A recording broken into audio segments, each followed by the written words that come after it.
Hi everyone. Today we are going to talk about one of the basic and interesting concept of SQL.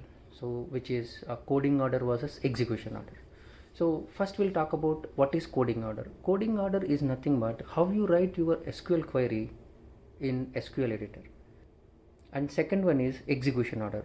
Whatever the query you written in SQL editor, so how that query is going to execute in internally in SQL. So let me share my screen and I will explain in detail. Now, let's consider this as a sample query. What this sample query will do is get the list of department IDs, count of employees in each department, and average salary. Here, we have two conditions. So one is salary should be greater than 50,000 and count of employees should be greater than 10. Now, for this query, let's see how coding order and execution order works.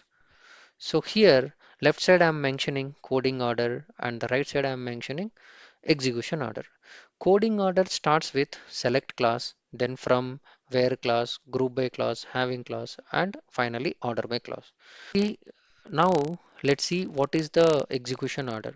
So execution order will starts with from class and then where class will be executed, then group by class will be executed, then having select, and finally order by class will be executed.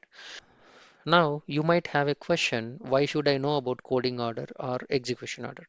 So this coding order and execution order will help in three things. So one is writing correct queries, and second one is optimizing performance, and the third one is troubleshooting our errors.